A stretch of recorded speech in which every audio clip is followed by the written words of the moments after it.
Tu m'appelles vieux, hein? De quoi tu parles? Tu as le même âge que moi, Robert. Je n'ai pas besoin d'entendre ça de votre part. Mais sérieusement, la peau de Suzanne est tellement plus ferme. Difficile de croire que vous êtes sœurs toutes les deux. Eh bien, Suzanne a 10 ans de moins que moi. Alors bien sûr, il y a une différence. De plus, les traits de notre visage sont différents. D'une certaine manière, j'ai l'impression d'avoir tiré la courte paille. Tirer la courte paille avec quoi? Pourquoi ma femme doit-elle être la moins attrayante? Vous avez certainement le courage de dire cela à votre propre femme? Dernièrement, Robert, mon mari, a pris l'habitude de me lancer de telles insultes chaque fois qu'il rentre du travail. Il avait toujours un ton de blague avant. Mais cela a empiré après que ma sœur cadette Suzanne, que nous n'avions pas vue depuis un moment, soit venue nous rendre visite l'autre jour. Je m'appelle Margaret, j'ai 30 ans. Mon père dirige une petite usine. Nous n'avons jamais été riches. Mais nous n'étions pas pauvres non plus. Nous menions donc une vie décente. Je me suis mariée il y a 2 ans et j'ai continué à travailler. Robert était vendeur pour l'un des clients de notre entreprise. Il n'était pas exactement ce que vous appelleriez une élite. Mais il semblait gentil. Je pensais que je pourrais avoir une vie simple et paisible avec lui. N'étant pas du genre à être sous les feux de la rampe, j'ai toujours cru qu'une vie tranquille sans drame était le bonheur ultime. Ma sœur Suzanne a 10 ans de moins que moi et était encore en 11e année quand je me suis mariée. Notre famille est originaire de Dallas. Mais après avoir obtenu son diplôme d'études secondaires, Suzanne a déménagé à Boston pour l'université et y vivait seule. Bien que Robert et moi rendions occasionnellement visite à mes parents, 2 ans se sont écoulés sans voir Suzanne. Et puis, après un long moment, Suzanne est venue nous rendre visite. Elle était devenue une belle jeune femme sophistiquée, peut-être influencée par Boston, et semblait assez tape à accent grave-l'œil. Mec, ça doit être agréable d'être dans une famille salariée. Suzanne n'aimait pas l'usine. Pour elle, notre père, qui portait toujours ses vêtements de travail et travaillait du matin au soir, semblait pauvre. Elle disait souvent qu'elle aurait aimé naître dans une famille salariée ordinaire. Robert, voyant Suzanne, était complètement détendu et visiblement heureux.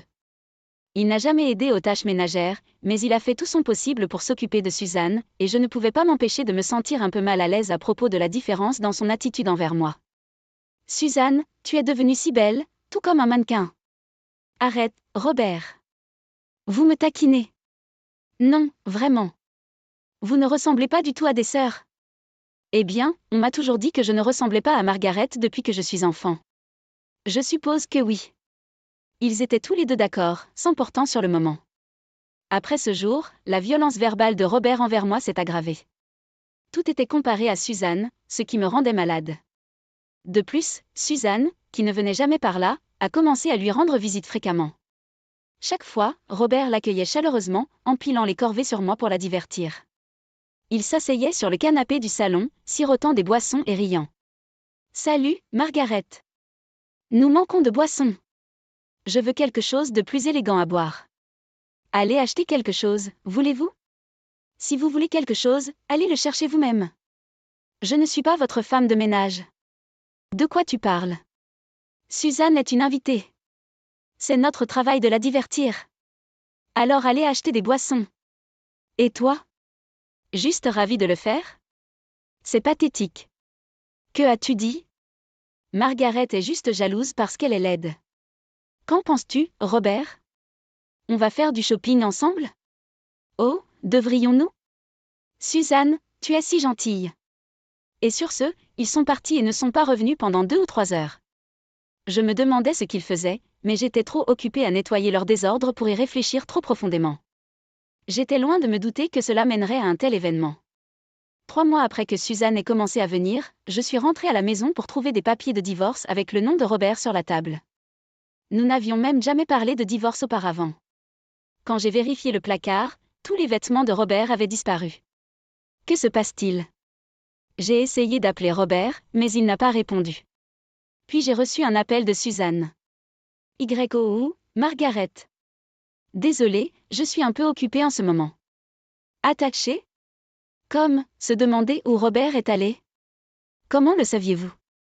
En fait, je suis avec Robert en ce moment. Parlez-vous de mon mari, Robert? Que veux-tu dire? Eh bien, nous nous sommes enfuis. Pendant un moment, je n'ai pas compris ce qu'elle disait. J'ai vraiment réfléchi à ce que signifiait fumer. C'était un mot que j'aurais dû connaître depuis très longtemps, mais je ne pouvais pas le saisir. Fuir. Qu'est-ce que c'est? Aller. La fugue est une fugue. Amour interdit. Vous savez, Robert et moi sommes partis ensemble dans un voyage d'amour. Vous plaisantez? Bien sûr, je suis sérieux. Mon mari et ma sœur se sont enfuis. On aurait dit quelque chose d'un drame romantique bon marché. Pas quelque chose qui m'arriverait. Ma vie était censée passer ordinairement sans trop de bruit. Et surtout, c'est ce que j'avais espéré plus que quiconque. Robert est mon mari. Suzanne, tu es ma sœur. Vous deux, vous vous enfuyez tous les deux, c'est impossible. Allez. C'est exactement pourquoi nous nous sommes enfuis. Si Robert n'était pas votre mari, nous n'aurions pas besoin de nous enfuir, n'est-ce pas? Mais vous savez ce qu'ils disent. Plus l'obstacle est grand, plus l'amour brûle. Vous pensez tous les deux que vous pouvez le faire et vous en sortir? Mais on ne peut rien y faire. Nous sommes amoureux. Et Robert? Est-il là? Il ne répond pas à mes appels. Il ne veut plus vous parler. Mais comme je suis ta sœur, j'ai fait tout mon possible pour te le faire savoir. Soyez reconnaissant. Sur ce, Suzanne raccrocha le téléphone. Peu importe le nombre de fois où j'ai essayé de rappeler, il n'y avait pas de réponse. J'ai immédiatement contacté nos parents et mes beaux-parents pour signaler la situation. Les deux groupes de parents étaient choqués, pensant que cela devait être une sorte de mauvaise blague, tout comme moi. Mais en réalité, ils avaient méticuleusement planifié de s'enfuir. Robert avait déjà quitté son emploi et Suzanne avait soumis son avis de retrait à l'université. De plus, Suzanne avait retiré tout l'argent des comptes de nos parents et avait même pris tout l'argent qui restait à la maison. Il aurait peut-être été possible de savoir où il se trouvait en engageant un détective privé. Paul, mon beau-père, a proposé de couvrir tous les frais pour les trouver et avoir une conversation. Mais j'ai refusé. C'était le droit de Paul de les chercher et de parler. Et les beaux-parents pouvaient faire ce qu'ils voulaient. Mais je ne voulais plus jamais revoir le visage de Robert ou de Suzanne. Je suis vraiment désolée. Ce que Robert a fait est impardonnable. Paul s'excusa, s'inclinant profondément sur le sol. Mon père avait l'air abattu, et ma mère et ma belle-mère étaient en larmes. Cependant, la situation était encore pire car il s'agissait de ma sœur. Comme il s'agissait d'un membre de notre propre famille, il était impossible de comprendre ce que nos parents ressentaient. Robert s'était enfui après avoir emprunté de l'argent à des collègues et des amis, qui sont ensuite venus me demander ce qui s'était passé ou sont même venus chez nous pour demander un remboursement. À chaque fois, je devais expliquer la situation ou m'excuser. Et cela m'a laissé complètement épuisée. La pitié était évidente dans les yeux des amis de Robert, me faisant me sentir complètement malheureux. En voyant leur visage, j'ai pensé que je ne pouvais pas partager cette histoire embarrassante avec mes propres amis. Mon propre mari et ma sœur ont une liaison. Quelle histoire stupide cela s'est avéré être. J'ai dû être idiot de ne pas m'en rendre compte jusqu'à ce que j'en arrive à ce point. En regardant en arrière, il y avait beaucoup de signes, mais je n'en ai jamais douté. Il ne m'est jamais venu à l'esprit que les gens puissent vous trahir comme ça. Pas votre sœur avec votre mari. Pas votre mari avec votre sœur. De telles histoires sont peut-être courantes dans le monde, mais vous ne vous attendez jamais à ce qu'elles vous arrivent. Bien que j'aie parlé du divorce à mes amis proches, je n'ai toujours pas été en mesure de partager les détails douloureux. Robert a-t-il eu une liaison? Demandait-il. Eh bien, quelque chose comme ça. Je répondais vaguement. Il a fallu beaucoup plus tard avant que je puisse dire la vérité à mes amis.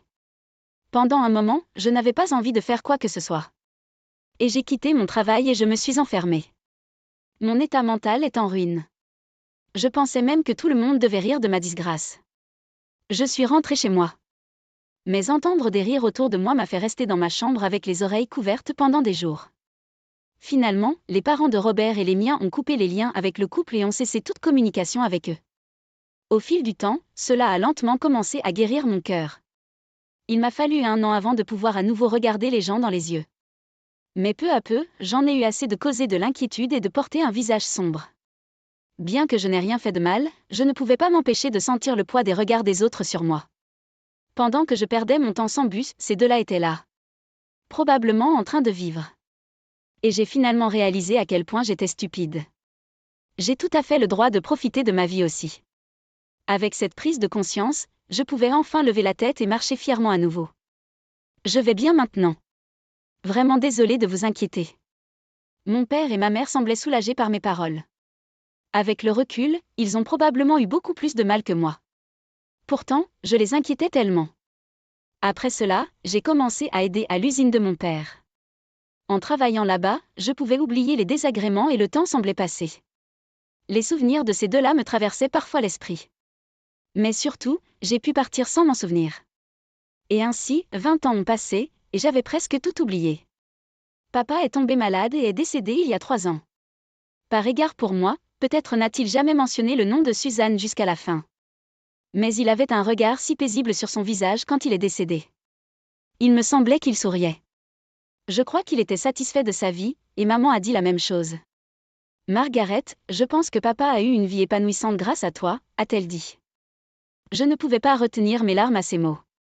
Cela fait 3 ans que papa est mort, et je dirige toujours l'usine, vivant des journées épanouissantes. À l'improviste, Robert m'a tendu la main, brisant le silence. Cela faisait si longtemps que je n'ai pas reconnu qui c'était. C'est moi. Avez-vous oublié? C'est Robert. Robert, tu veux dire? Oui, votre ex-mari, Robert. Que voulez-vous après tout ce temps? Je viens d'avoir de bonnes nouvelles et j'ai pensé que je devrais vous le faire savoir. Je n'ai vraiment pas besoin de l'entendre. Ne soyez pas en colère. Ce n'est pas une mauvaise nouvelle pour vous. L'enfant de Suzanne et moi sommes entrés à l'université. Vous, d'un autre côté, semblez vivre la même vie solitaire. Je me suis demandé pourquoi il me contacterait, puis j'ai pensé, ça devait être quelque chose de trivial. S'attendait-il à ce que je ressente du regret ou de l'envie en apprenant sa nouvelle? Peut-être que Suzanne lui a dit de me contacter. Je pouvais presque voir le visage de Suzanne jubiler à cette pensée. Pourquoi pensez-vous que ma vie est solitaire? Allez, vous êtes toujours célibataire, n'est-ce pas? Suzanne m'a dit. Elle a dit que vous êtes du genre à ruminer des choses, que vous n'accepteriez jamais la réalité qu'elle prenne votre mari. Vous avez dû être terré pendant tout ce temps. Suzanne typique. Elle semblait bien me connaître. Mais les gens changent en 20 ans, et je ne suis plus qui j'étais à l'époque. Je suis mariée et j'ai 2 enfants. Quoi? Après 20 ans sans contact, c'est étrange qu'il suppose que je suis toujours célibataire. Peut-être pensait-il que je portais toujours un flambeau pour Robert. Ce serait une blague. Votre partenaire doit être un pauvre gars, non? Votre père n'était qu'un ouvrier dans une petite usine. Papa est décédé il y a 3 ans. J'ai pensé à informer Suzanne, mais je ne savais pas où elle était. Maman a dit qu'il n'était pas nécessaire de faire tout notre possible pour lui dire, alors nous ne l'avons pas contacté. Le vieil homme est donc mort? Cela signifie-t-il que l'usine a également fermé? C'est dommage. Vous ne savez rien, n'est-ce pas? Ne lisez-vous pas les magazines économiques? De quoi tu parles? L'usine de mon père était spécialisée dans la fabrication de pièces électroniques de précision, et il y avait un ingénieur qui est tombé amoureux des composants de précision que mon père produisait. Cet ingénieur rendait souvent visite à mon père et lui proposait de soutenir son entreprise. Ensemble, ils ont réussi à développer de nouvelles pièces. Leur précision a été largement reconnue et l'expertise de mon père a commencé à être acclamée au niveau national et international. Avant qu'il ne s'en rende compte, l'usine était devenue célèbre. Il est souvent présenté dans les magazines économiques. Je ne sais pas et je ne me soucie pas de savoir quel genre de vie mènent Robert et Suzanne, mais ils semblent être hors de la boucle quand il s'agit d'affaires courantes. L'usine de mon père s'est agrandie pour en ouvrir une deuxième maintenant, et elle gagne plus de 100 millions de dollars par an. Vraiment? Sérieusement?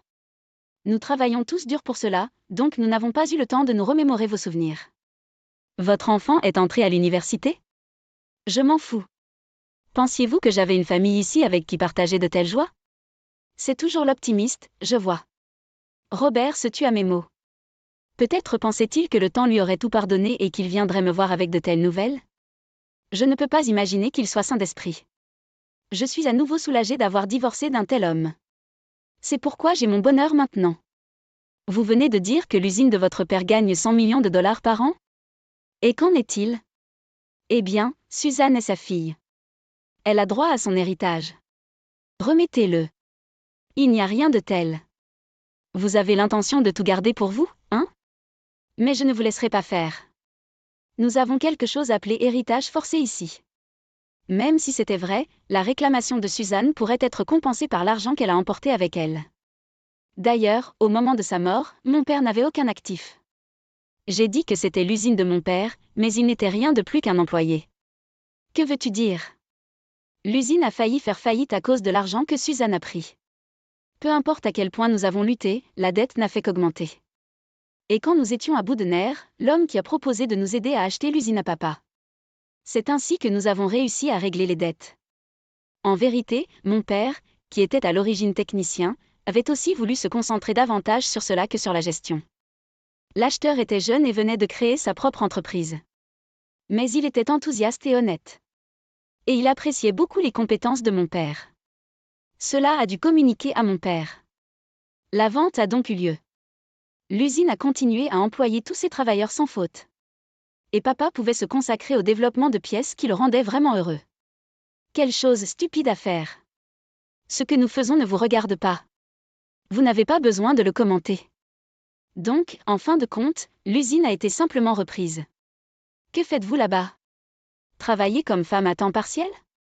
Malchance. L'homme qui a acheté l'usine est mon mari actuel. Oui, j'ai été attirée par la personnalité sincère de Timothy, le mari qui était venu voir papa. Mes parents ressentaient la même chose. Alors, quand il s'est agi de me marier avec Timothy, ils ont tous les deux pleuré de joie. Lorsque nous avons informé les parents de Robert de notre remariage, ils étaient vraiment heureux pour nous. C'était la dernière fois. Je n'ai pas été en contact avec eux depuis. J'ai arrêté de tendre la main parce que je pense que c'est douloureux pour eux de se souvenir de ce que Robert a fait quand il me voit. Votre mari? Et lui? Avez-vous trompé un homme et volé une usine à son père? Vraiment? Vous ne pouvez trouver que des idées de si mauvaise qualité. Je n'ai même plus envie d'en parler. Attendez. Mon fils est entré à l'université. Et pas n'importe quel collège, mais une prestigieuse université privée. Il sera votre neveu. Et alors? Eh bien, je veux dire, donnez-nous un cadeau de célébration. Le coût de l'université, au total, est de 30 000 $. Êtes-vous stupide? Pourquoi penses-tu que je paierais cet argent? Parce que votre mari fait des bénéfices. Cela ne ferait donc pas de mal de donner autant pour la célébration de votre neveu, n'est-ce pas? Est-ce pour cela que vous m'avez contacté? Toutes ces discussions sur la propriété et tout le reste, est-ce que tout tourne autour de l'argent? Quand j'ai posé cette question, la voix de Robert a semblé se fissurer. Peut-être était-il un peu troublé. On dirait que j'ai atteint la cible. Après 20 ans à venir demander de l'argent à une ex-femme que vous avez abandonnée, quel genre de culot? Bien sûr, cet enfant est mon neveu. Mais compte tenu de ce qui s'est passé, un homme de 50 ans ne comprend-il pas qu'il n'est pas en mesure d'exiger quoi que ce soit? J'ai profondément honte d'avoir été mariée à un tel homme. En fait, l'entreprise pour laquelle je travaille est sur le point de faire faillite. Et je suis sur la liste des personnes à licencier. Si les choses continuent ainsi, je ne pourrai pas payer les frais de scolarité de mon fils. Alors aidez-moi. C'est votre neveu bien-aimé, n'est-ce pas? Je ne connais pas cet enfant dont vous parlez. Je n'ai pas non plus l'obligation de célébrer. Vous en avez fait assez pour vous en assurer. Vous ne comprenez pas? C'était il y a longtemps. Ne pouvez-vous pas simplement laisser le passé derrière vous? Sur ce, Robert a commencé à pleurer au téléphone. En utilisant les larmes pour me persuader, mon cœur ne fait que se refroidir. Pense-t-il que pleurer lui vaudra le pardon? Je ne crois pas le moins du monde qu'il y aura un jour où je pourrai rire et les rencontrer. Ne vous attendez pas à ce qu'un jour vienne où je laisserai tomber cela. Vous ne connaissez donc pas papa et maman? J'ai essayé de les contacter, mais je n'ai pas pu les joindre. Et quand je suis allée chez eux, c'était sur le marché. Ils ne l'ont pas fait, n'est-ce pas? Je ne sais pas. Vous ne les avez pas contactés une seule fois au cours de ces 20 années? Je n'avais rien à faire avec eux. Alors maintenant vous avez des ennuis, et c'est pourquoi vous me contactez? Je n'ai pas d'autre choix. Savez-vous où ils se trouvent? Si vous le savez, dites-le moi. Ce sont mes parents. En fait, tous deux vivent maintenant dans une maison de retraite rémunérée, après avoir vendu leur maison pour l'argent. Je ne les ai pas vus depuis longtemps, mais j'ai récemment reçu une carte postale me le faisant savoir. Je pense que nous ne nous reverrons plus. Maintenant, j'espère juste qu'ils vivront des jours paisibles. Si Robert était vraiment préoccupé par le bien-être de ses parents, ce serait une chose. Mais pour quelqu'un qui ne cherche qu'à savoir où il se trouve pour demander de l'argent, pourquoi devrais-je m'embêter à lui dire? Je ne sais vraiment pas. Je n'ai pas été en contact depuis non plus. Alors je vais raccrocher maintenant. Je ne peux pas t'aider ou plutôt comme je ne veux pas l'être. Je n'ai pas l'intention de m'impliquer, quoi qu'il arrive. N'oubliez pas cela. Comment as-tu pu? Après cela, il y a eu quelques autres appels, mais je les ai bloqués. Puis il sembla que Suzanne tendait la main à maman. Et, maman, s'il te plaît, j'ai besoin d'aide. Robert a dit qu'il avait réussi à couvrir les frais de scolarité en demandant à des proches, mais il a été refusé et bien. Au cours de cette conversation, lorsque leur fils leur a demandé pourquoi des parents avaient refusé de les aider, il semble que Suzanne et son mari aient finalement parlé à leur fils des circonstances de leur mariage. C'est à ce moment-là que leur fils a explosé en criant « C'est le plus bas du bas. J'ai honte de vous avoir comme parents. C'est le pire. » Et il a quitté la maison. Robert a été licencié de son travail et n'a pas pu en trouver d'autres, a été expulsé de son appartement pour ne pas avoir payé de loyer et est maintenant obligé de vivre une vie difficile dans un appartement miteux et bon marché dans une ruelle sans soleil. Il travaille à temps partiel du matin au soir, mais ce n'est pas suffisant pour rattraper ses dettes. Il semble que Suzanne pleurait à l'autre bout du fil, implorant de l'aide. Ce qui circule revient. Un exemple parfait. Le bonheur construit sur le malheur des autres peut facilement s'effondrer. Tu devrais mâcher cette pensée pour le reste de ta vie, a dit maman avant de raccrocher le téléphone. Nous n'avons pas eu de nouvelles d'eux depuis, donc je ne sais pas et ne veux pas savoir où ils sont ni ce qu'ils font. Je veux juste continuer à travailler dur et honnêtement, à protéger ma famille et la technologie laissée par l'usine de papa. Je suis soutenue par le sourire de ma famille. Je suis vraiment heureux chaque jour. Je m'appelle Kiona, une femme au foyer de 30 ans. Il y a 2 ans, j'ai épousé mon mari, Naoki, qui a 6 ans de plus que moi. Et depuis, nous vivons dans la maison de ses parents. Dans cette maison, nous vivons avec Robert et Barbara. Tous deux ont la soixantaine, et heureusement, ils sont en bonne santé et pleins d'énergie. Être énergique est généralement une bonne chose, mais Barbara aime sortir et s'amuser. Je ne sais pas si cela a commencé quand j'ai emménagé ou si ça a toujours été comme ça, mais elle ne fait pratiquement pas de tâches ménagères. Elle était censée être une mère au foyer puisqu'elle n'a jamais travaillé, mais elle disait « D'accord, Kiona, le dîner n'est pas encore prêt. Vous aviez beaucoup de temps, n'est-ce pas ?» Elle me poussait les tâches ménagères, sortait jouer, et si les choses n'étaient pas faites à son retour, elle faisait des remarques sarcastiques. J'ai fait face à cela, essayant de contrôler ma frustration. « Belle-mère, je suis désolée, mais je t'ai dit avant ton départ que je ne finirais peut-être pas tout ça. » Hein ? De quoi vous plaignez-vous ? C'est tout à fait naturel d'en faire autant, non ? C'est pourquoi j'ai du mal avec votre génération du millénaire. J'aimerais que vous appreniez de Naoki. Si ce n'était que des remarques sarcastiques, je pourrais le gérer, mais Barbara se vante toujours de Naoki. D'autant plus que Naoki travaille pour une grande entreprise, ce qui semble être une grande source de fierté pour Barbara. Naoki travaille si dur tous les jours, mais sa femme est un échec. C'était la phrase préférée de Barbara. Quant à mon mari, il n'a montré aucun signe de me défendre. Au dîner, Barbara commençait à se plaindre de moi. Aujourd'hui, Kiona l'a fait. Et tout ce que mon mari faisait était de répondre par un désintéressé « Oh, vraiment ?» Quand nous nous sommes rencontrés pour la première fois, je pensais qu'il était mature parce qu'il était plus âgé, mais maintenant c'est différent. On dirait qu'il me considère comme une femme de ménage commode. Même quand je fais le ménage tard dans la nuit, il ne me dit pas un mot. Au lieu de cela, il me jette du linge, visant mon visage en disant « Eh, ça aussi. » Je regrette d'avoir épousé une telle personne. Que ce soit un moyen d'évacuer son stress au travail ou autre chose, mon mari a radicalement changé depuis notre mariage. Notre premier anniversaire, il a acheté un gâteau, mais il m'a jeté une tarte au visage en riant. Vous ne penseriez pas que c'est un homme de 36 ans. Cependant, il y a une lueur d'espoir dans cette vie. C'est la présence de mon beau-père, Robert. Robert est une personne très calme, qui dit toujours « Merci, Kiona ». Et y a-t-il quelque chose de difficile ? Je vais t'aider. La seule personne qui me traite gentiment dans cette maison est Robert. Depuis que j'ai quitté mon emploi quand je me suis mariée, c'est la seule personne avec qui je peux discuter. J'en suis venue à adorer Robert comme un vrai père. Cependant, Robert travaille avec un membre du personnel supérieur de l'entreprise pour laquelle il travaillait, il n'est donc pas à la maison pendant la journée. La réalité est que Robert passe peu de temps à la maison et que je passe beaucoup de temps seule avec Barbara.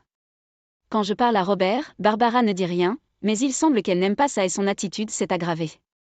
Ne fais pas les yeux doux à ton beau-père.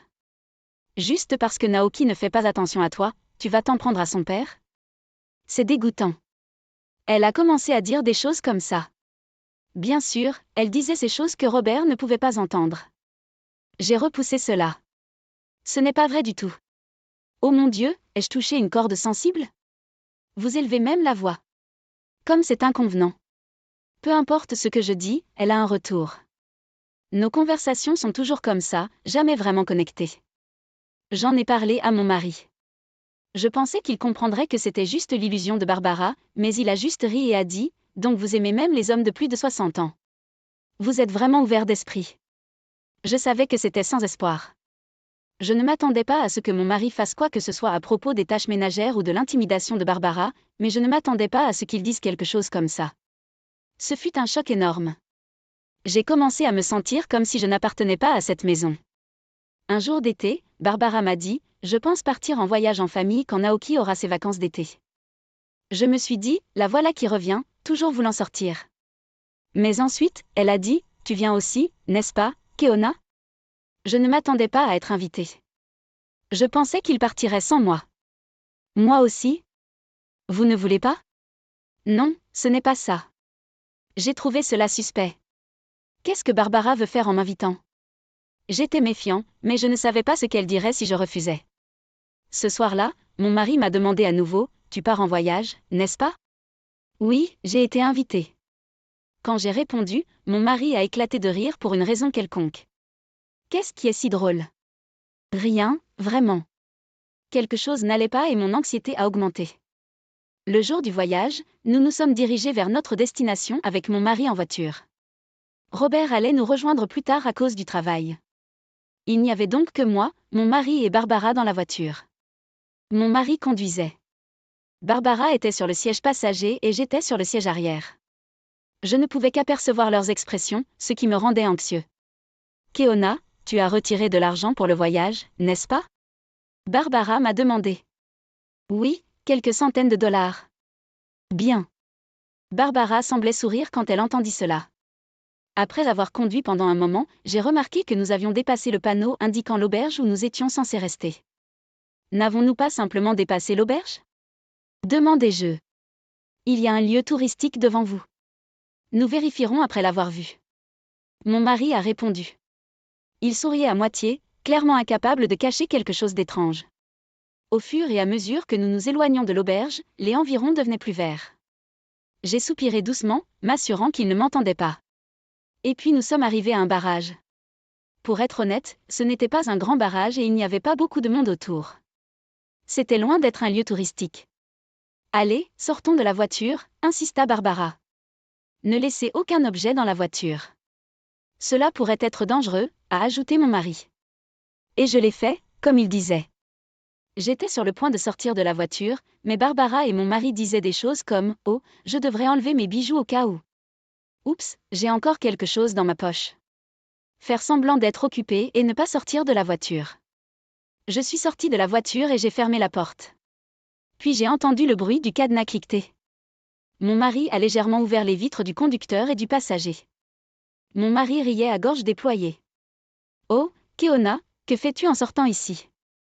Avez-vous l'intention de rester ici ce soir ? » J'étais furieuse contre Barbara, mais je me suis retenue. « Que veux-tu dire ? » demandai-je, essayant de rester calme. « Vous vous en êtes sorti seul, n'est-ce pas ? » Mon mari riait si fort qu'il se tenait le ventre. Mon portefeuille et mon téléphone portable étaient tous dans la voiture. Tout s'était déroulé selon le plan de Barbara et de mon mari.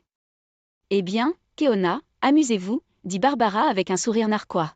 « Mangez de l'herbe et dormez dehors. » Mon mari, tenant mon portefeuille et le feuilletant, a fermé la fenêtre. Son rire s'estompa. Et puis mon mari et Barbara sont partis. « Oh, ils sont une poignée, et il fait chaud, ai-je marmonné. C'était le plus fort de l'été, et je risquais de me déshydrater, mais je ne paniquais pas du tout. 1 heure plus tard. « Pourquoi êtes-vous ici ? » Mon mari a été choqué de me voir. Oui, j'étais dans le hall de l'auberge où nous étions censés rester. Êtes-vous un fantôme ? Quelque chose s'est-il passé au barrage ? Barbara avait l'air d'être sur le point de s'évanouir. J'ai pensé à faire semblant d'être un fantôme, mais j'ai décidé de ne pas le faire. Je ne suis pas un fantôme, et je reste ici ce soir. Je leur ai montré la clé de ma chambre.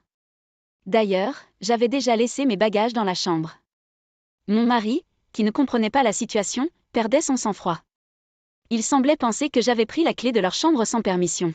« Qu'est-ce que vous faites ? Rendez-le maintenant. » Il a essayé de m'arracher la clé brutalement. À ce moment-là, Un homme est apparu et a attrapé la main de mon mari. Monsieur, s'il vous plaît, abstenez-vous de causer du désordre ici. Il avait à peu près le même âge que Robert, mais il avait un physique robuste et était plus grand, ce qui le faisait paraître plus fiable que mon mari d'âge moyen et légèrement en surpoids. Qui êtes-vous? Êtes-vous ici? Pensez-vous qu'il est acceptable de faire cela à un invité? C'est exactement pourquoi je vais vous poursuivre pour agression. Barbara se joignit également à eux, criant sur l'homme qui était intervenu. Je m'excuse de ne pas m'être présenté plus tôt. Je suis le propriétaire de cette auberge. L'homme se présenta poliment. Apprenant qu'il était le propriétaire, mon mari a rapidement retiré sa main. En fait, je connaissais ce propriétaire. Quand j'étais à l'université, je suis venue dans cette région en voyage avec mes amis pendant les vacances d'été. Je me souviens qu'il faisait vraiment chaud ce jour-là. Nous n'avions pas beaucoup d'argent à l'époque, alors nous marchions vers notre logement, nous plaignant de la chaleur. Nous ne connaissions pas la région et aucun d'entre nous, y compris moi, n'était doué pour lire les cartes. En conséquence, nous nous sommes perdus et nous nous sommes retrouvés dans un endroit avec peu de monde. Là, une fille s'est effondrée sur le bord de la route. Cette fille était Marie, la fille du propriétaire. Nous avons rapidement appelé une ambulance et nous nous sommes occupés d'elle jusqu'à son arrivée. Le lendemain, le propriétaire est venu à la petite auberge où nous logions et nous a remerciés abondamment en disant « Vous avez sauvé la vie de ma fille. Merci beaucoup. » Il a également dit « Nous gérons aussi une auberge, alors nous aimerions vous inviter la prochaine fois que vous viendrez. » Bien sûr, vous n'avez pas à payer. Depuis, ma famille et moi avons visité l'auberge plusieurs fois. C'est pourquoi je connaissais le propriétaire de cette auberge. Le propriétaire, qui réprimandait mon mari et Barbara, était poli et courtois, mais je pouvais dire qu'il était très en colère. En fait, le propriétaire et moi connaissions ce plan bas de Barbara et de mon mari depuis le début. J'ai remarqué leur plan il y a 2 semaines. J'ai pensé que c'était suspect qu'ils m'aient invité à voyager, alors j'ai installé un enregistreur vocal dans le salon. J'ai ciblé les moments où mon mari et Barbara étaient seuls, comme lorsque je prenais un bain ou faisais la lessive, et leur plan a été révélé. Et si on laissait Keona quelque part? Ce serait hilarant. Oh, et ici? Il y a un embouteillage à environ 1 heure de route de l'auberge. J'ai été choquée quand je l'ai entendu. J'ai immédiatement appelé l'auberge et consulté le propriétaire. Je lui ai tout dit sur la situation dans laquelle je me trouvais maintenant et sur ce qui était prévu pour l'avenir. Le propriétaire était très en colère. Sa propre fille s'était effondrée sous un soleil de plomb, alors il était encore plus bouleversé. Et aujourd'hui, le propriétaire, qui connaissait la situation à l'avance, avait organisé ma prise en charge. Après avoir attendu le départ de mon mari et de la voiture de Barbara, il m'a fait monter dans la navette de l'auberge. D'ailleurs, le chauffeur était Marie de cette époque. J'ai obtenu mon permis. Allons faire un tour en voiture la prochaine fois. Nous conduisons en ce moment. Oh, génial! Nous avons discuté joyeusement, acheté des glaces locales en chemin et sommes arrivés à l'auberge. Je savais qu'il y avait un plan et qu'un pick-up allait arriver, mais j'avais toujours peur. Pour Marie, cette zone était comme son arrière-cour. Elle connaissait un raccourci, alors nous sommes arrivés à l'auberge plusieurs dizaines de minutes plus tôt que mon mari et Barbara. Vous avez mentionné de poursuivre plus tôt, madame. Le propriétaire regarda Barbara avec des yeux sévères. Oui. C'est scandaleux d'être accusé du contraire. Je suis désolée, mais vous n'êtes pas nos invités. Quoi? Ne plaisantez pas avec nous. Mon mari et Barbara ont tous les deux perdu leur sang-froid. Vos réservations et celles de votre mère ont été annulées, ai-je ajouté. Vous? Qui pensez-vous être? Mon mari était sur le point de perdre à nouveau son sang-froid, alors le propriétaire l'a retenu. Keona n'a rien fait de mal. Nous, l'auberge, avons annulé vos réservations. Que veux-tu dire? Si vous laissiez une femme seule au barrage dans les montagnes après avoir volé son portefeuille, ne seriez-vous pas l'auteur d'un crime? Nous ne pouvons pas permettre à de telles personnes de rester dans notre auberge. Nous avons également appelé la police. À cela, mon mari et ma belle-mère sont devenus encore plus furieux. De quoi tu parles? Ce n'est pas une blague. Ne pensez-vous pas que vous pouvez vous en tirer? Je travaille dans notre entreprise, cette petite auberge dans les montagnes. Juste à ce moment-là, Robert est arrivé en retard. Que se passe-t-il ici? Sentant l'atmosphère tendue, Robert regarda tout le monde et demanda « Que se passe-t-il ici? Vous, ces gens de l'auberge sont bizarres. Restons ailleurs. Ils sont incroyablement grossiers. Barbara et mon mari ont fait appel à Robert. Plutôt que d'écouter le couple agité, Robert a commencé à nous interroger, moi et le propriétaire, sur la situation. Et quand il a entendu ce qui s'était passé, il était furieux. Bande d'idiots! C'était la première fois que je voyais Robert crier. Comme c'est embarrassant. Je n'arrive pas à croire que nous sommes de la même famille. Vous deux, sortez d'ici maintenant. Mon mari et ma belle-mère ont été décontenancés par l'explosion de Robert. Sors. Où aller, une autre auberge. Barbara a dit quelque chose de si stupide qu'il a ajouté, d'ici et de chez nous. Attends une minute, ce n'est pas possible, papa. Mon mari a dit avec un sourire ironique, mais Robert était ferme. Vous êtes renié? Sortez maintenant. Ne me faites plus, dis-le. Il a repoussé mon mari. Puis, la police est vraiment arrivée, et mon mari et Barbara sont devenus pâles. Le propriétaire et moi avons expliqué la situation à l'agent. J'avais aussi un enregistreur vocal, alors j'ai écouté la conversation pour eux. Mon mari et Barbara ont commencé à pleurer, mais Robert a rapidement dit « Tais-toi, tu déranges l'auberge. Officier, s'il vous plaît, emmenez-les. » Ce n'est pas comme ça, officier. Nous ne pensions pas que ce serait si grave. C'était juste une farce. Mon mari et Barbara ont dit, mais les expressions de l'officier ont changé. Une farce? T'es sérieux? Ne pensez-vous pas que votre petite farce pourrait coûter la vie à quelqu'un, en particulier à votre propre femme? Ils ont été durement réprimandés. Ils n'ont pas été arrêtés parce qu'il s'agissait d'une dispute familiale, mais Barbara et mon mari ont été pâles tout au long. Ce n'est pas fini. Les sentiments de qui nous détermineront votre avenir, vous comprenez? Sur ces derniers mots, mon mari et Barbara, toujours pâles, rentrèrent chez eux. Par la suite, Robert a semblé s'excuser tout le temps. Il n'arrêtait pas de répéter « Je suis vraiment, vraiment désolé. Je ne peux pas m'excuser assez de ne pas avoir remarqué les expériences désagréables que j'avais vécues et pour la terrible épreuve que j'ai vécue aujourd'hui. » Il s'est également profondément excusé auprès du propriétaire de l'auberge, en disant « Je suis désolé pour cela. Bien que nous soyons dans une position où nous recevons toujours votre hospitalité, nous avons causé de tels problèmes. » En fait, ce propriétaire est un homme d'affaires qui dirige plusieurs autres entreprises et est également un client de l'entreprise où Robert travaille.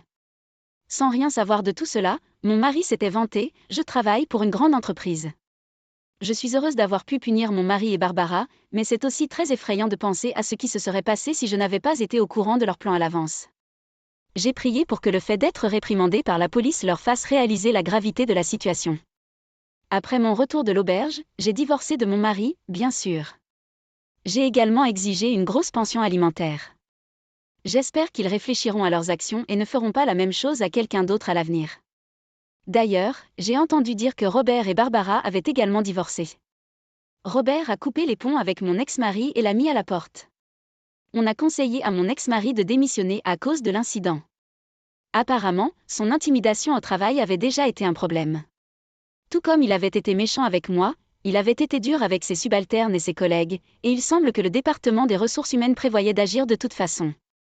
Je suis déçue de moi-même d'avoir épousé une telle personne. Mon ex-mari qui a perdu son emploi semble avoir travaillé dur pour en trouver un autre, mais ça ne va pas bien. Il devrait occuper un poste de direction compte tenu de son âge, mais il n'a pas cette expérience dans son ancienne entreprise et il ne peut pas expliquer clairement pourquoi il est parti. Barbara a été mise à la porte par Robert et semble s'être tournée vers des parents chez ses parents, mais la rumeur dit qu'elle est une dépensière qui aime voyager. Ils craignent qu'elle n'épuise leurs économies si elle vient vivre avec eux. Je pense qu'elle devrait trouver un emploi à temps partiel ou quelque chose comme ça puisqu'elle est toujours en bonne santé. J'ai aussi quitté la maison de ma belle famille et je vis seule à proximité. Je suis toujours en bons termes avec Robert et parfois je le consulte sur des problèmes de travail. Et moi, qui étais une mère au foyer, j'ai commencé une nouvelle vie. Lorsque j'étais à la recherche d'un emploi, j'ai été approchée. « Tejuna, aimeriez-vous travailler dans mon entreprise ?» C'était du propriétaire. Il était très préoccupé par ce qui m'est arrivé par la suite. Il semblait chercher un poste dans son entreprise où je pourrais travailler. J'étais heureux d'accepter. J'étais très reconnaissant. Merci beaucoup d'avoir fait tout cela pour moi. Non, non, c'est nous qui devrions être reconnaissants. Nous ne vous remercierons jamais assez.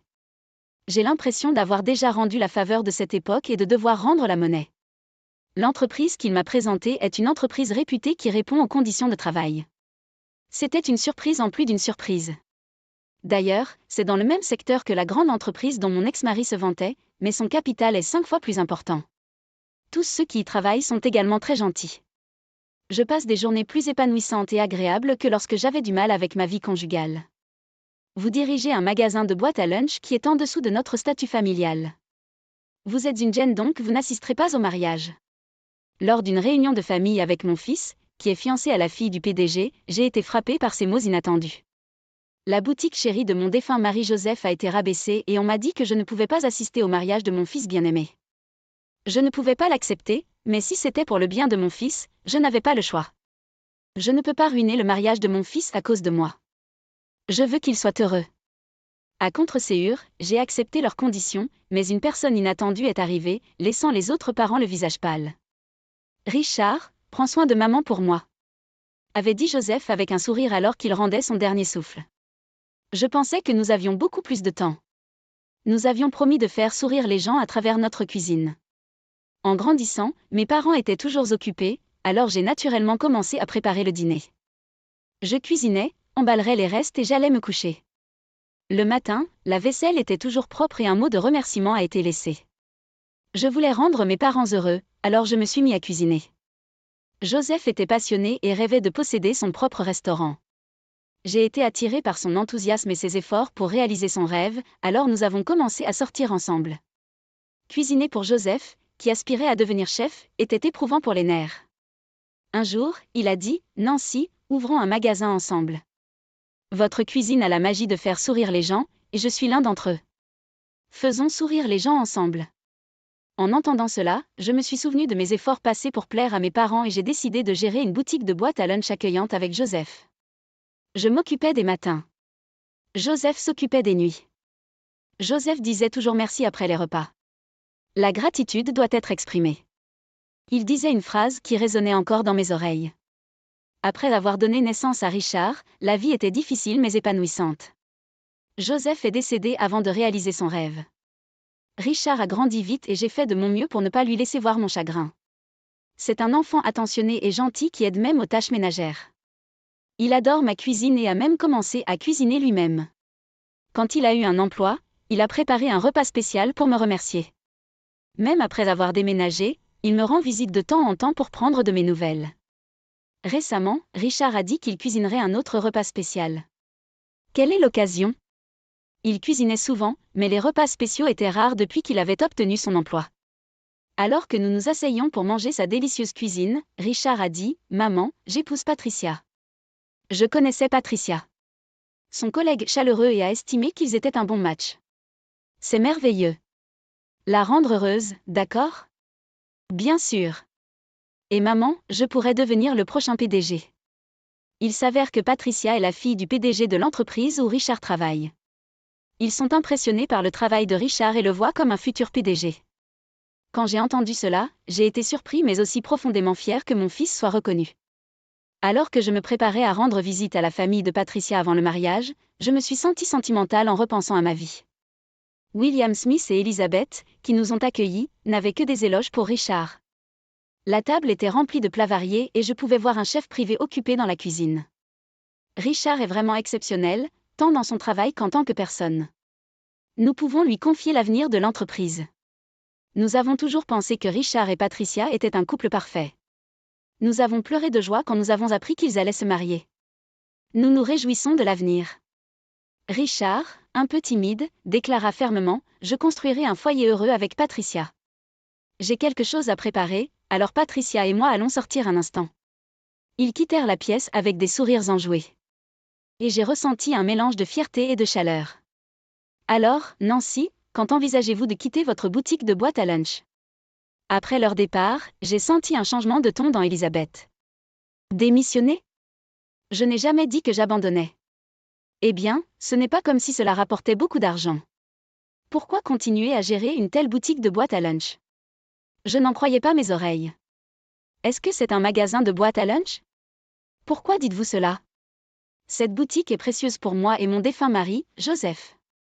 Eh bien, ce n'est pas comme si vous offriez quelque chose de spécial. La famille Smith possède une grande entreprise avec des centaines d'employés. Ce n'est pas un bon match. Nous étions d'accord avec Richard, mais nous ne pouvons pas accepter que sa famille gère un magasin de boîtes à lunch dans une petite ville. Nous pensions que vous démissionniez, c'est pourquoi nous sommes allés de l'avant avec les plans du mariage. J'étais stupéfait. Je ne pouvais pas comprendre ce qui se disait. Ou peut-être que je ne voulais pas. Mon magasin était-il la raison pour laquelle Richard ne pouvait pas se marier? Pourquoi l'ampleur de notre entreprise affecte-t-elle le mariage de mon fils? C'est une différence significative, objectivement parlant. Elisabeth a raison. Comment pouvons-nous dire aux gens que la famille de notre futur PDG dirige une boutique de boîtes à lunch désuète? Ne le minimisez pas simplement parce que c'est un magasin de boîtes à lunch. Elisabeth renifla à mes mots et porta le coup de grâce. Assez. Tu es une honte pour notre famille. Avec ce magasin de boîtes à lunch, vous n'assisterez pas au mariage. Pas seulement le mariage. Si vous continuez la boutique, nous couperons également les liens avec Richard. Avez-vous l'intention de retenir Richard? Leurs mots m'ont profondément touché le cœur. J'étais submergée par un mélange de vide et de colère. J'étais juste heureux que Richard trouve son bonheur. Il est ma fierté et ma joie. S'il vous plaît, laissez-moi le voir se marier. Même si c'est dans l'ombre. Pourquoi dois-je regarder la belle forme de Richard dans l'ombre? C'étaient mes propres mots, mais pour être honnête, mon cerveau ne pouvait pas les suivre. Je suis désolée, mais même si vous étiez dans l'ombre, Richard et Patricia pourraient trouver cela suspect. Nous dirons que vous avez eu une urgence et que vous n'avez pas pu y assister.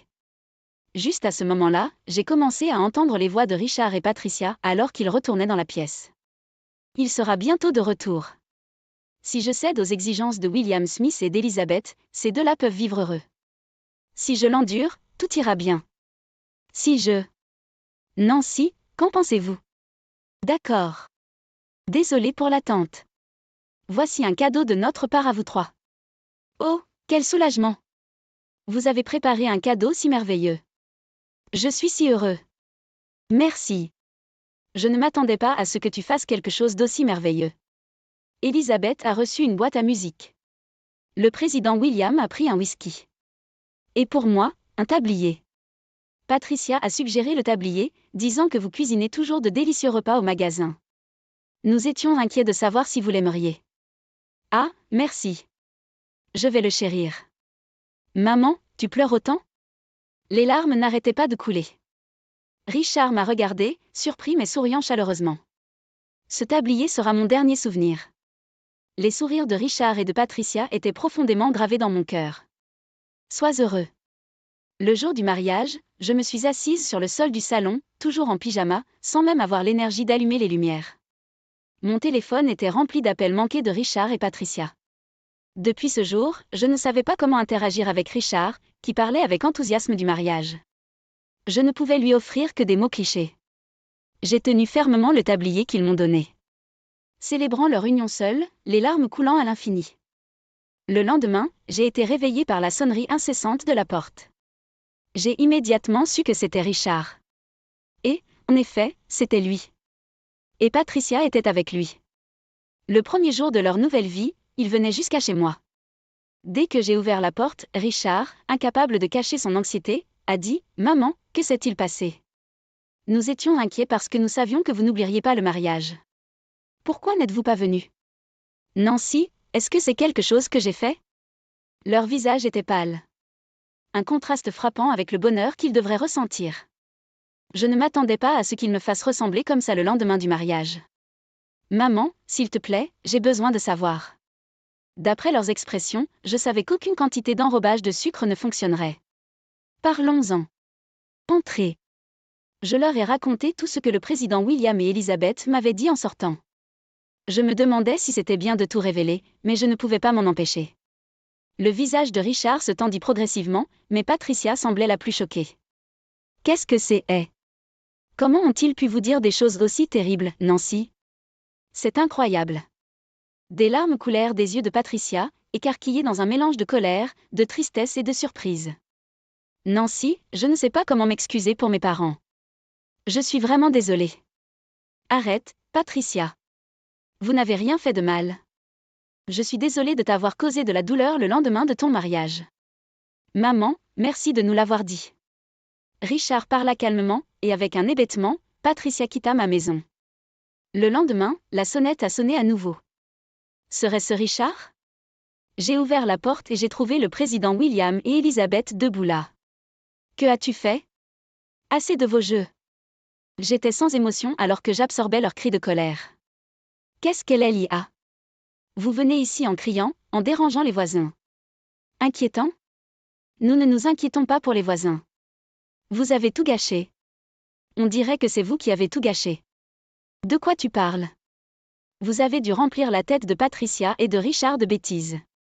Richard a même remis sa démission. C'est juste. Patricia parle même de couper les ponts avec nous. Vous avez orchestré cela, n'est-ce pas? Je n'avais rien demandé de tout cela, et je n'avais rien orchestré. Était cela ce que signifiait le regard déterminé de Richard? J'étais soulagée, mais aussi perplexe quant à la façon de gérer la situation. Je leur ai simplement dit la vérité. Ne m'accusez pas de les manipuler. Je pense qu'ils ont pris leur propre décision. Arrêtez de jouer à des jeux. J'aimerais vous dire la même chose. Qu'est-ce que c'est? Essayez-vous de ruiner notre entreprise? Juste au moment où le président William criait, une voiture s'arrêta devant la maison. Une voiture de luxe noire élégante et immaculée. La porte s'est ouverte et nous avons tous eu le souffle coupé. Richard sortit, suivi de Patricia, puis d'un vieux monsieur. Nancy. Longtemps, Nancy. Je m'excuse pour l'impolitesse récente. Papa, pourquoi es-tu ici? Connaissez-vous cette personne? Ne posez pas autant de questions. Le père de Nancy est un homme d'affaires prospère qui dirige plusieurs entreprises. Nous lui devons beaucoup. Nancy est également impliquée dans l'entreprise en tant que cadre. Ne le saviez-vous pas? Le monsieur âgé était David Smith, le père du président William et le grand-père de Patricia, actuellement président. Je l'avais rencontré lors de réunions du conseil d'administration de l'entreprise de mon père, mais cela faisait un moment. Le président William pâlit aux paroles de David. Vous ne pouvez pas être sérieux. Vous ne connaissez même pas la gestion de vos partenaires commerciaux. Honte à vous. Et vous osez dire couper les ponts et ne pas assister au mariage avec les parents de l'homme avec qui Patricia va passer sa vie? Totalement irrespectueux. Les mots de David m'ont enveloppé, Richard et Patricia. Le président William et Elizabeth semblaient avoir été plongés dans le désespoir. Une semaine plus tard, j'ai rencontré le président William lors d'une réunion du conseil d'administration de l'entreprise de mon père. Il m'a fait un léger signe de tête et s'est éloigné en m'évitant. Je l'ai regardé reculer et j'ai pris ma décision. Pour le bien de Richard et Patricia, cette relation ne pouvait pas continuer telle qu'elle. Après la réunion, j'ai arrêté le président William, qui se dépêchait de rentrer chez lui. Président William, nous louons ma boutique ce week-end pour célébrer le mariage de mon fils. Vous souhaitez nous rejoindre? Eh bien, je ne pense pas que ce soit approprié pour moi. Dis pas ça. C'est une bonne occasion de réparer les barrières. Nous avons eu des problèmes au mariage, mais pourquoi ne pas repartir à zéro? Pourquoi le feriez-vous? Après tout ce qui s'est passé. J'étais blessée, mais Patricia s'est excusée en premier. Je veux que ces deux-là soient heureux. Nous partageons ce souhait, n'est-ce pas? Voulez-vous vous joindre à nous? Après réflexion, le président William hocha la tête. Je suis vraiment désolé. Je vais me joindre à la célébration. Le jour où le président William et Elizabeth sont entrés dans ma boîte à lunch, Richard et Patricia se sont levés pour dire quelque chose. Mais avant qu'ils ne puissent le faire, je me suis avancée pour les saluer. Merci d'être venus aujourd'hui. C'est un peu exigu car nous avons aménagé la salle à manger où nous avons l'habitude d'exposer les boîtes à lunch, mais amusons-nous. Quelle est la signification de cela?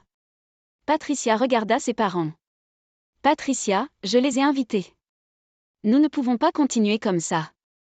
Nous ne pouvons pas oublier ce qui s'est passé au mariage, mais nous pouvons créer de meilleurs souvenirs à partir de maintenant. Mais aussi, vous ne pouvez pas simplement couper les liens avec la famille. J'ai aussi une demande, d'accord? Elisabeth, merci d'avoir élevé Patricia pour qu'elle soit une personne si merveilleuse. J'ai dit des choses terribles. C'est parce que Patricia, qui a rencontré Richard, est merveilleuse. J'ai appris de Joseph qu'il faut exprimer sa gratitude. Cela a pris du temps, mais la tension entre les jeunes mariés et leurs parents a fini par s'atténuer. Maintenant, nous prenons tous un repas ensemble une fois par mois. Elisabeth a même commencé à acheter des boîtes à lunch dans ma boutique. Aujourd'hui, comme toujours, je la salue en portant le tablier que Richard et Patricia m'ont donné. Bienvenue. Tout cela pour apporter des sourires à travers la cuisine. Je n'ai épousé qu'Ethan, donc vous n'avez rien à voir avec ça, n'est-ce pas? Émilie, la fiancée de mon fils, a dit avec un sourire en nous regardant, Marc et moi. Vous êtes tous les deux des étrangers pour moi, donc je ne vivrai pas avec vous ou ne prendrai pas soin de vous. J'ai été choquée par ces mots directs. Pendant qu'elle parlait, les parents d'Émilie se tenaient à côté, hochant la tête comme pour être complètement d'accord. Émilie est notre précieuse fille, et nous l'avons élevée avec soin. Nous ne pouvons pas lui permettre de s'occuper de la famille de quelqu'un d'autre. La mère d'Émilie dit d'un ton sec. Bien que j'ai été décontenancée, j'ai répondu poliment. Je comprends. Mike et moi n'avions pas pensé une seconde que nous aurions besoin d'Émilie pour prendre soin de nous. Pourtant, je pensais qu'il n'était pas nécessaire qu'elle le dise ainsi. D'ailleurs, qui répète des inconnus, des étrangers lors d'une présentation familiale ? Je me sentais un peu mal à l'aise, mais ce que le vrai caractère d'Émilie révélait à ce moment-là n'était que le début. Je m'appelle Michelle, et j'ai 71 ans cette année. Ma famille comprend mon mari Mike, qui a 1 an de plus à 72 ans, et mon fils Ethan, qui aura 42 ans cette année. Ethan, peut-être parce qu'il est enfant unique, a une personnalité douce et détendue. Après avoir obtenu son diplôme d'études supérieures en sciences, il travaille dans la recherche chez un grand fabricant. Après avoir trouvé un emploi, il a commencé à vivre seul confortablement dans un condominium près de son entreprise. À en juger par la copropriété plutôt haut de gamme, il semble qu'il gagne un salaire décent. Je ne m'inquiète pas à ce sujet, mais en tant que parent, j'espère aussi qu'il trouvera quelqu'un de gentil avec qui s'installer. Bien sûr, c'est le choix d'Ethan, et je ne peux pas le forcer. C'est là que c'est arrivé. Ethan est rentré à la maison avec désinvolture et a déclaré, un peu timidement, « En fait, je sors avec quelqu'un en ce moment. Je pense me marier. Je veux la présenter bientôt. » Mike et moi avons été surpris, car il n'avait jamais montré d'intérêt pour les femmes auparavant. Effectivement, je dois admettre que je me suis sentie soulagée. Eh bien, n'est-ce pas merveilleux ? J'ai dit. De nos jours, le nombre de célibataires augmente, mais si vous avez trouvé une bonne personne, rien ne pourrait être mieux. Alors, à quoi ressemble cette personne ? Mike et moi avons demandé avec colère à Ethan. Nous aurons bientôt une présentation de la famille avec ses parents, alors je vous la présenterai alors. Dit Ethan avec un sourire. Notre conversation était plus animée que jamais avec Ethan. Cela semble excitant. J'ai dit nonchalamment, laissant mon imagination vagabonder sur qui pourrait être cette personne. Sans savoir quel genre de personne le partenaire d'Ethan se révélerait être. Finalement, le jour de la rencontre est arrivé. L'emplacement a été choisi par les autres parents, il devait s'agir d'un restaurant gastronomique haut de gamme. Nous, qui n'étions pas habitués à des endroits aussi formels, étions très nerveux ce jour-là. Finalement, la petite amie d'Ethan et ses parents sont arrivés. Elle s'appelait Emily, 32 ans, 10 ans de moins qu'Ethan. Avec son comportement charmant, ses cheveux brillants et ce qui ressemblait à des vêtements coûteux, elle a fait impression. Je m'appelle Emily Thompson. Ravie de vous rencontrer. Emily salua sèchement. Ses parents, eux aussi, étaient vêtus de vêtements haut de gamme, ce qui m'a fait penser qu'elle devait venir d'une famille aisée. Il s'est avéré que ses parents dirigent une entreprise et qu'Emily y travaille également. Ethan et Emily se sont rencontrés par l'intermédiaire d'une connaissance commune, semble-t-il. Bientôt, la nourriture a été servie et nous avons parlé du mariage et d'autres choses pendant que la présentation de la famille se déroulait sans heurts. Je me disais à quel point c'était merveilleux qu'Ethan ait trouvé une bonne personne quand quelque chose s'est passé. Oh, mais ces rencontres formelles sont tellement étouffantes, vous ne trouvez pas ? Je leur ai dit que je ne pensais pas que c'était nécessaire. Dit soudain Emily, sa voix changeant.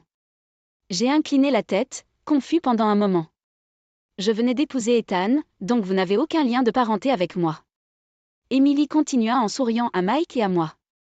Vous êtes tous les deux des étrangers pour moi, donc je ne vivrai pas avec vous ou ne prendrai pas soin de vous. J'ai été choquée par les mots soudains d'Emily. Les parents d'Emily semblaient d'accord, hochant la tête.